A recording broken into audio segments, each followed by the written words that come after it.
Imagine being woken up not by an alarm, but by your child's terrified scream echoing down the hallway, her voice cracking, panic in every syllable, as she stands frozen in front of the woman she's known her whole life. But tonight, she doesn't call her mom. She won't even look her in the eyes. She just keeps pointing, whispering, "That woman, that's not my mother." Now, stop. Breathe. Ask yourself, what would you do if your own daughter looked at your wife, the woman who gave birth to her, and swore she'd never seen her before? That's where our story begins. And I promise, if you think you know where this is going, you don't. Because by the end, what we uncovered, it changed everything we believed about our family, about reality, about identity itself. You came to this video searching for answers, curious about what a little girl might have seen, or why a child would reject her own mother. I'm telling you now, stay with me. You will get your answer. But it won't be what you're expecting. This story is about more than a child's fear. It's about trust, memory, and something darker that lives in the silence between what we say and what we refuse to see. It started, like so many strange things do, in a moment that felt too normal to notice. A Tuesday night. Nothing special. We had dinner together, chicken Alfredo, my daughter's favorite, and we even joked about letting her stay up a little later to watch that new episode of her favorite cartoon. She's 8 years old. Bright, kinda little shy. Her name is Lila. And if you ever met her, you'd probably think she's just another sweet, imaginative kid. But there's something about her, something in her eyes, that sees more than you'd expect. I've always felt that. Like she notices things others miss. I used to think it was a gift. I'm not so sure anymore. My wife, Emma, had just finished brushing Lila's hair before bedtime. It was one of their rituals. Emma always did it slowly, lovingly, the way her own mother used to do for her. She hummed while brushing, some soft lullaby that Lila had grown up hearing so often it probably lived in her bones. But that night, something changed. Emma leaned down to kiss her goodnight, and Lila recoiled, sharp, sudden, like she'd touched a hot stove. I was already walking past the bedroom door when I saw it happen. Lila's eyes were wide, not angry, not bratty, just pure fear. Her hands trembled as she whispered, "Where's Mommy?" Emma froze. I froze. The air between us felt sucked dry. I looked from my daughter to my wife, and back again. Lila didn't blink. "Who is that woman?" she said. Her voice, God, I'll never forget the way she said it. So quiet, so sure, like she was stating a fact and begging me to believe her. "That's not my mom."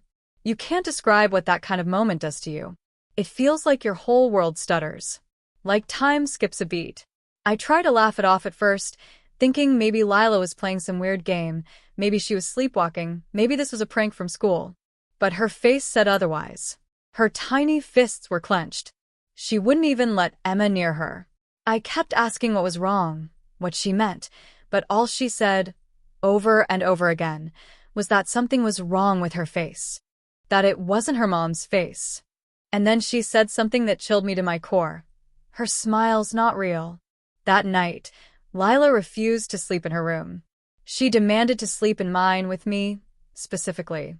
And not just that, she made me lock the door. She said she was scared that woman would come in while she was sleeping. I tried to reassure her, but there was something in her eyes I couldn't ignore. Kids lie. They exaggerate. But fear like that doesn't come from pretend. That kind of fear is rooted deep, tangled in something real. The next morning, Emma was a wreck. She hadn't slept. She kept replaying the scene, asking what she'd done wrong, what could have made Lila act like that. I didn't have answers. But I could tell something had cracked inside her. And I know this might sound crazy, but for just a second, just one terrible second, even I started to look at her differently. I started to notice little things. The way she moved, the way she tilted her head, the way she looked at me like she was watching for a reaction. It's a dangerous thing, doubt. Once it creeps in, it grows roots. We tried everything. Therapists, school counselors, even our family doctor. Everyone had their theories, trauma, emotional displacement, night terrors, maybe even early signs of dissociation. But none of them explained why Lila refused to be in the same room as Emma. or why she'd start screaming if Emma touched her, or why, one night, I caught her drawing pictures of our family, with Emma's face scribbled out completely. I started digging.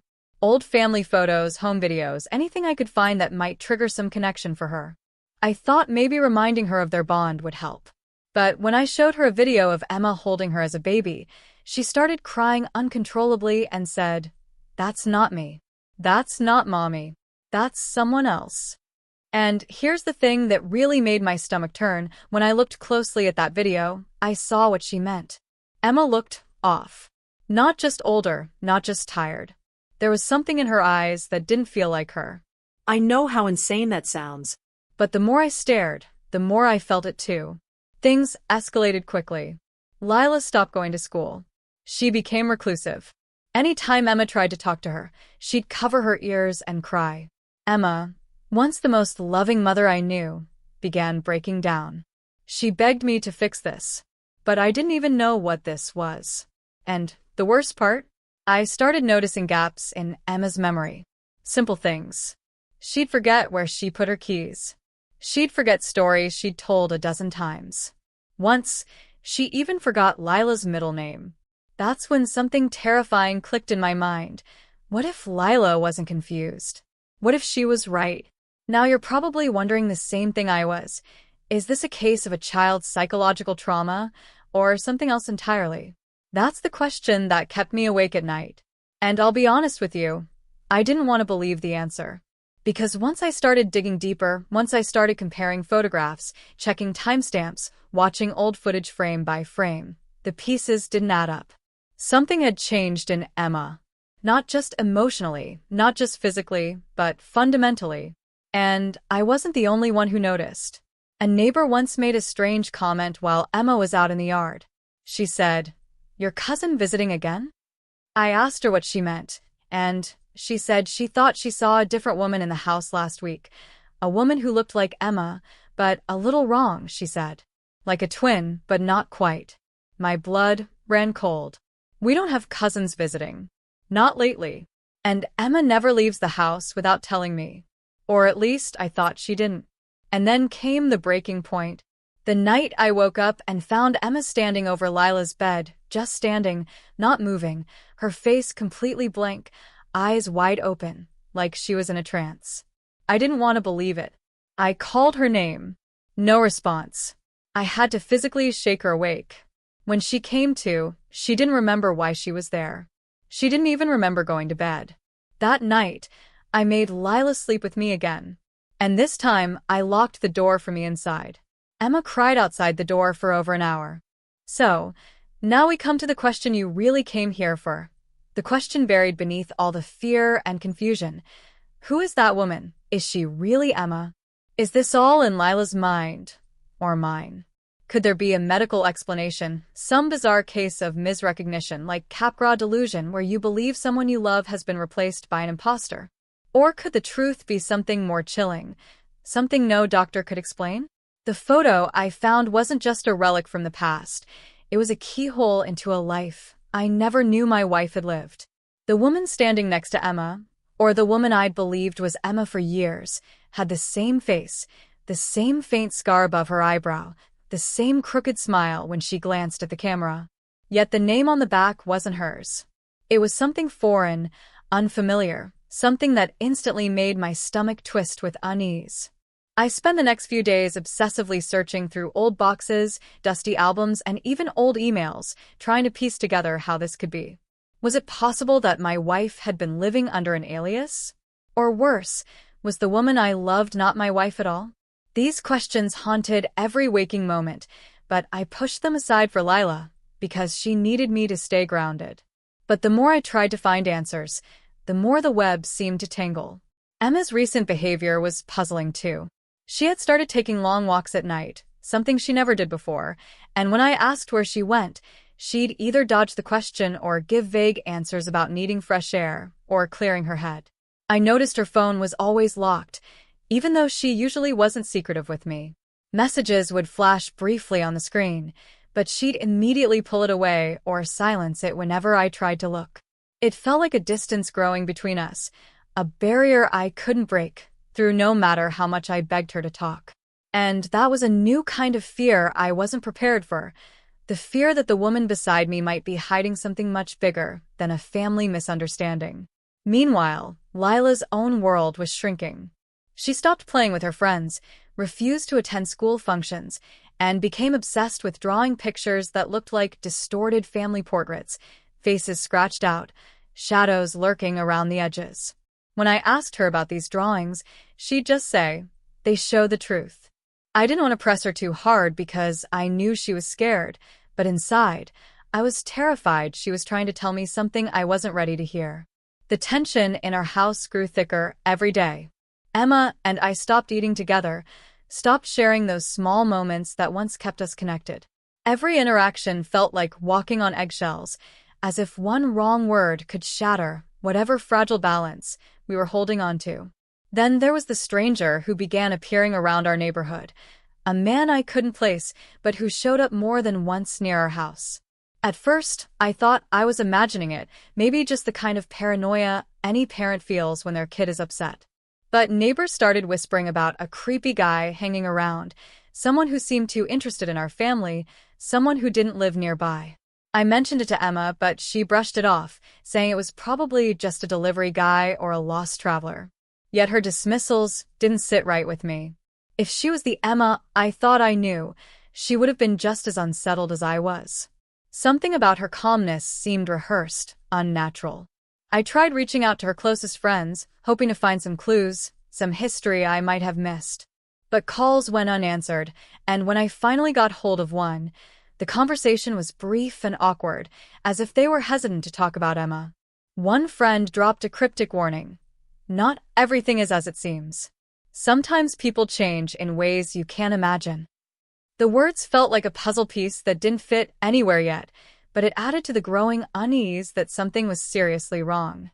I started questioning everyone. Was Emma really the person I thought she was? Were there secrets I had never known, or was this all in my head? At night, I found myself scrolling through our past, old photos, videos, social media posts, looking for any sign of the woman I once loved. I noticed little things I hadn't before: a profile picture deleted without explanation, a birthday party that was suddenly canceled, a name tagged in a post that disappeared the next day. It was like watching a slow erasure of a life, a digital footprint fading away, piece by piece. The hardest part was feeling helpless while everything slipped through my fingers. I wanted to believe this was a misunderstanding, some psychological trauma my daughter was experiencing, but deep down, I knew we were staring into a mystery far darker than I ever imagined. One night, as the house settled into silence, I heard a faint whisper from Lila's room. I opened the door and saw her sitting by the window, staring out at the empty street. "Daddy," she said, voice barely audible, "the woman outside is watching us." My heart stopped. I looked out but saw nothing but the quiet night. When I asked her to explain, she just shook her head and said, "She's not our neighbor. She's not anyone we know. But she looks like Mommy." That was the moment I realized the boundaries between reality and something else were blurring. I was caught in a nightmare where faces could lie, and the people closest to me might be strangers wearing masks. Every day since has been a tightrope walk between holding my family together and unraveling the threads of a truth I wasn't sure I wanted to uncover. Who is Emma really? What has happened to her? And what does Lila see that I can't? These questions have no easy answers, but one thing is clear. The person who raised our daughter, who built our home and made it a place of warmth and love, might not be the one standing beside me today. And as the shadows lengthen and secrets come to light, I have to wonder whether the woman in my life is a ghost of the past, a stranger, or something else altogether. The truth is waiting to be revealed, but every answer seems to open new doors to deeper mysteries, and with every step forward, I feel the walls closing in tighter. Just when I thought I was finally starting to piece things together, reality slammed into me like a brick wall. One evening, after hours of going through old boxes in the attic, I pulled out a dusty journal I hadn't seen before. Emma's handwriting, neat but hurried, filling every page with secrets she'd never shared aloud. My heart pounded as I flipped through it. each word pulling me deeper into a past she'd hidden so well. There were mentions of someone called, cryptic entries about trust and betrayal, and a recurring phrase that sent chills through me. Asterisk, she's not who she says she is. Asterisk, I was on the verge of a breakthrough. Or so I thought. The next morning, when I went back to grab the journal for a closer look, it was gone. Just like that. Vanished without a trace. No sign of it anywhere. I questioned everyone in the house, but no one had seen it. Emma acted like nothing was wrong, which only made my suspicion grow. How could something so important disappear overnight, and why did no one seem to care? Around the same time, I got a phone call from an unknown number. A voice on the other end, calm but firm, warned me to stop digging. Some things are better left buried, the caller said, before hanging up abruptly. I wanted to scream, to argue, to demand answers, but the fear in their tone was undeniable. It was as if they knew exactly how far I'd come and exactly what could happen if I kept going. That night, I started wondering if I'd made a mistake by trying to uncover the truth. Was someone watching us? Protecting secrets that shouldn't be revealed? Or worse, was I being manipulated into chasing shadows? Then there was the matter of Emma's past, a history I thought I knew, but clearly didn't. When I contacted a distant relative to ask about Emma's childhood, the conversation turned icy fast. They refused to talk about her, their voice laced with something like fear or shame. There are things you don't want to know, they warned. Later, I learned about a tragic event from years ago, a fire at a family home, a disappearance, whispers of betrayal between those closest to Emma. Suddenly, the picture shifted from confusing to downright dangerous. What had Emma run from? Or had someone else taken her place after that fire? The more I uncovered, the more I realized there were people around us, friends, family, even neighbors who weren't who they seemed. One person who caught my attention was Sarah, Emma's childhood friend. She'd recently reappeared, offering help, asking questions about Lila, even showing up unannounced at the house. At first, I was grateful. Anyone who cared about my daughter felt like an ally. But something about Sarah felt off.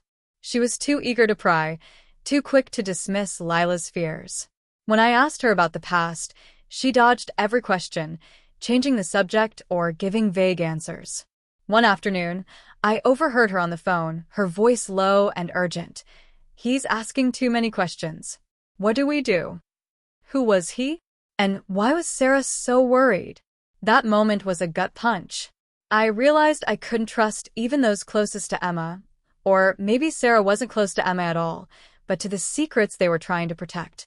Meanwhile, Lila's behavior grew more erratic. She started refusing to eat, drawing even darker pictures that made my skin crawl, and talking about the woman in the mirror who wasn't our mom but was always watching. I caught her whispering to herself late at night, saying things I couldn't understand but that sounded like warnings. My wife's detachment, the missing journal, the mysterious phone call, Sarah's strange visits, it all spun around me like a tornado, pulling me further from the life I thought I had and plunging me into a nightmare where I wasn't sure who to trust or if I could trust anyone at all. Then came the most unsettling moment. One evening, I found Emma standing in front of our bedroom mirror, staring at her reflection with eyes that didn't recognize themselves. She whispered something I barely caught. I'm not her. I never was. When I reached out to comfort her, she recoiled, tears streaming down her face, and said, I'm trying to remember who I am. That confession shattered the last piece of normalcy left. If the woman I loved was struggling with her own identity, what did that mean for us? For our daughter? For the truth I was desperate to find? And just when I thought it couldn't get any more confusing, Lila disappeared for nearly an hour one afternoon. She was found at the edge of the nearby woods, sitting quietly by a twisted old tree, clutching a small, worn locket I'd never seen before. Inside was a faded photo of two girls, one unmistakably Emma, the other a stranger with the same piercing eyes. Lila looked up at me, her voice steady but haunted. She wants me to find the truth. But who is she? And what truth was waiting in the shadows? At this point, I'm left with more questions than answers, trapped in a web of secrets, warnings, and broken memories. The deeper I dig, the clearer it becomes that this isn't just a story about a daughter refusing to call her mom. It's about uncovering a past someone desperately wants hidden, a betrayal that cuts deeper than family ties, and a truth that could unravel everything we know about who we are. And now, with the journal gone, strange calls, and people I can't trust, I have to wonder if I'm chasing a ghost, or if that ghost is chasing me. As if the nightmare unfolding in my own home wasn't enough, a new thread began to unravel just beyond my reach, one that threatened to pull my entire world apart. It started when my sister, Claire, called me late one evening, her voice shaky and urgent. She said she'd received a letter in the mail, no return address, just a single piece of paper with the same warning I'd heard over the phone. Asterisk, stop digging or lose everything. Asterisk, the handwriting was eerily familiar, and it sent a cold wave down my spine because Claire had no idea about the journal, the phone calls, or even Lila's fear. She'd lived miles away, far removed from the tangled mess that had become my life. Why was this shadow reaching out to her, too? It was a message that couldn't be ignored, a dark sign that this mystery was bigger and more dangerous than I'd ever imagined. What struck me hardest was that Claire, like me, had no enemies, no reason to be threatened. She was just a schoolteacher, living a quiet life. But the letter's arrival suggested someone was watching, and watching not just me, but anyone connected to this family. It felt like we were caught in a net, tightening around us, with every move monitored and every question punished. My protective instinct surged. If this was happening to Claire, what more was coming for my wife and daughter? The stakes suddenly weren't just about uncovering the truth. They were about survival. Around that same time, a new piece of evidence surfaced, one that shattered the fragile foundation of what I thought I knew. While scrolling through an old cloud storage account Emma and I had shared, I stumbled upon a video folder I'd never seen before. The clips were brief, grainy, and dated years back, footage of Emma at different moments in her life. But one video stopped me cold.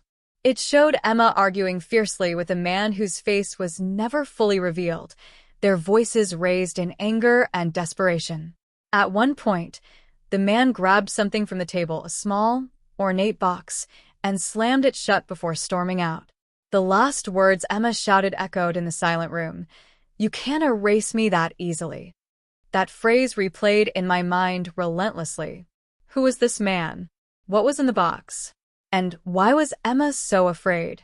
The video contradicted everything I'd believed about our life together. It wasn't just about lost memories or a confused child. It was about secrets so deeply buried that someone had tried to bury Emma herself beneath them. I tried asking Emma about it, but she denied any such confrontation, even acting confused when I showed her the video. Was she lying, or had her memory been tampered with? And if so, by whom? Meanwhile, the strange behavior in our neighborhood escalated.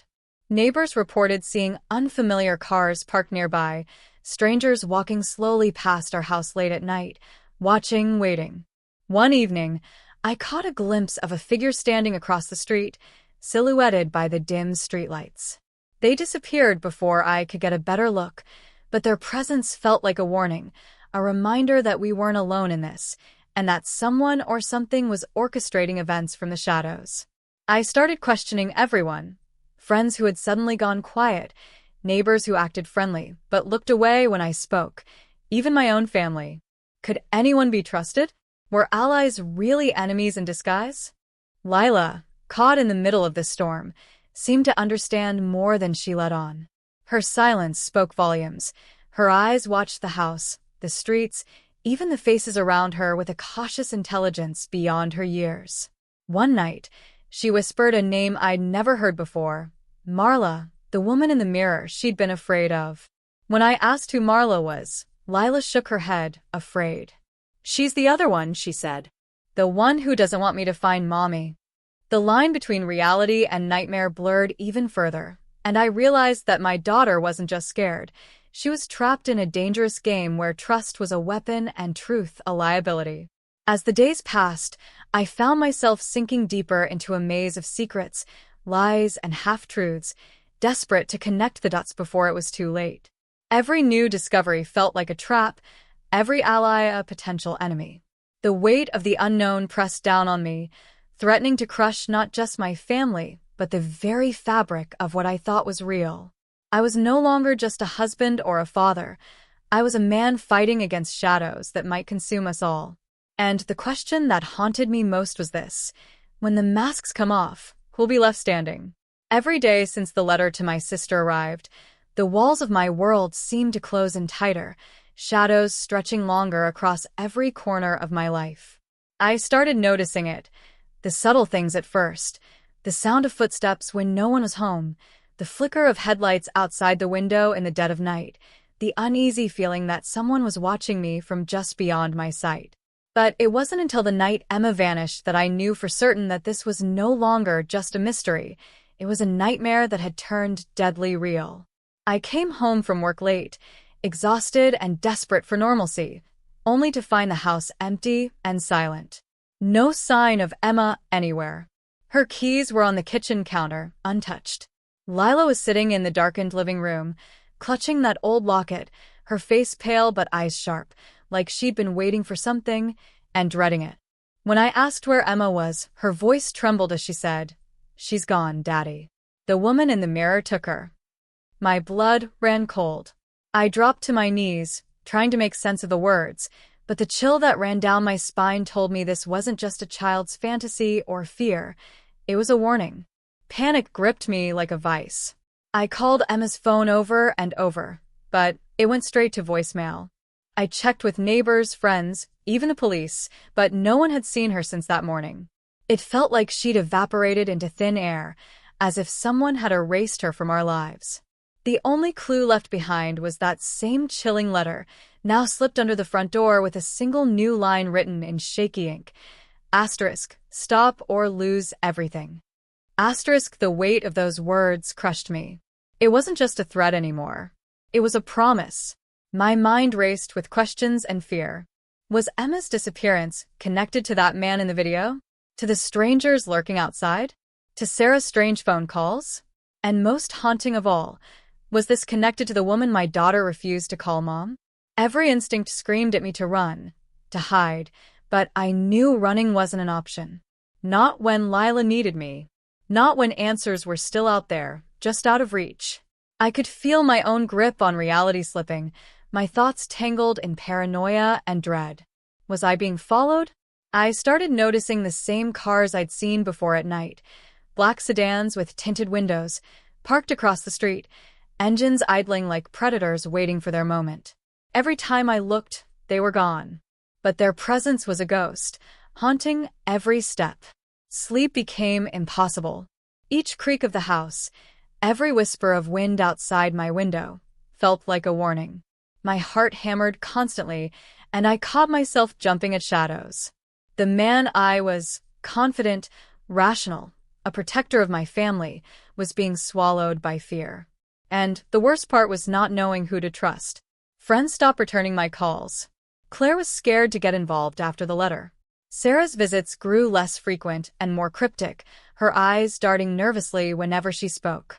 It was as if the people I thought were allies were slowly slipping away, leaving me isolated in a storm I couldn't weather alone.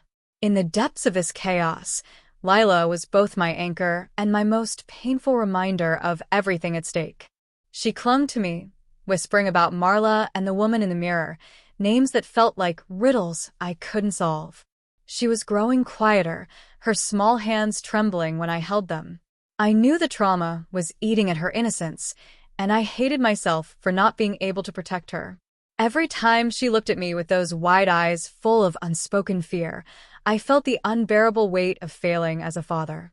I started documenting everything, the strange calls, the missing journal, the odd behavior, the threats, hoping that if something happened to me, someone would understand what was happening. But even as I wrote, the questions multiplied. Was Emma truly gone? Was she even real to begin with? Was my daughter's fear a sign of some unthinkable truth lurking beneath the surface? Or was I losing my mind, caught in a terrifying illusion crafted by people who wanted to destroy everything I loved? This wasn't just a story about a daughter refusing to call her mom anymore. It was a fight for survival against a darkness that crept through the cracks of trust, love, and memory. I don't know who's pulling the strings or why, but I do know one thing. If I stop now, if I give in to the fear and walk away, I'll lose not just my wife and daughter, but myself. And I'm not ready to disappear into the shadows. Just when I thought the nightmare had reached its darkest point, when every lead felt like a dead end and hope was slipping through my fingers, everything changed in the most unexpected way.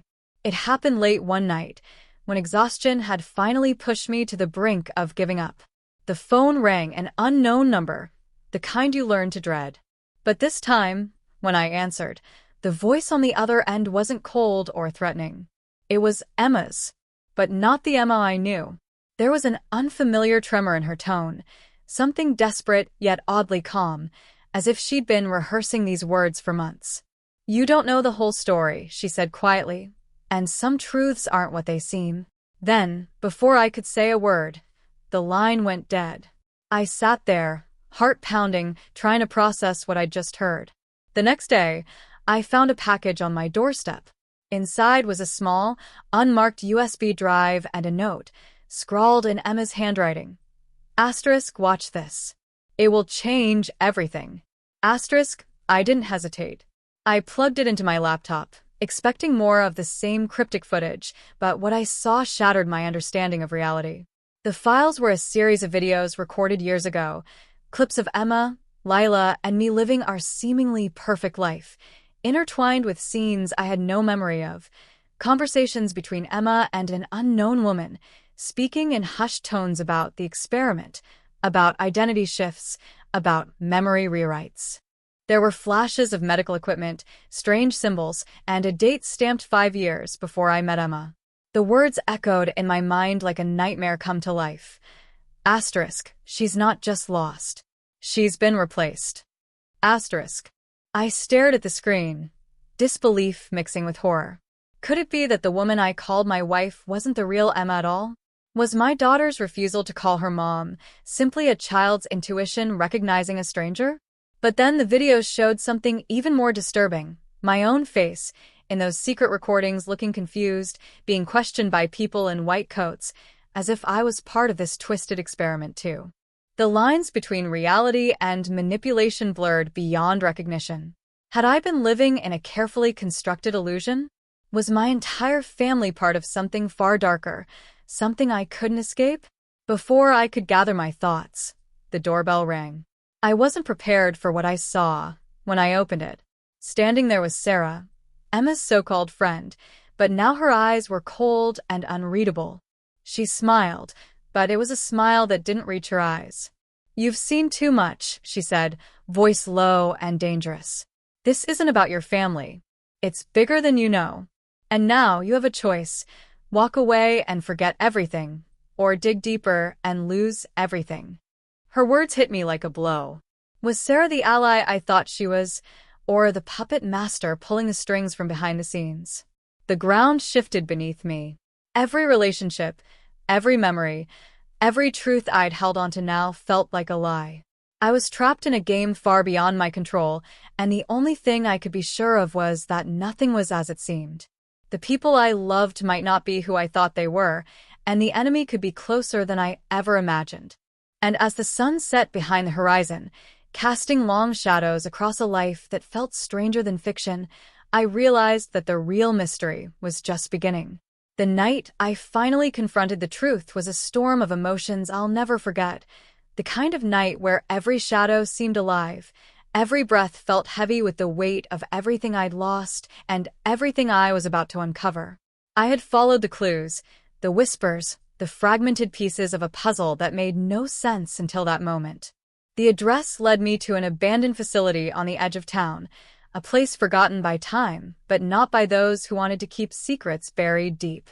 As I stepped inside, the air was thick with cold and silence, broken only by the faint hum of machines long dormant, but somehow still alive.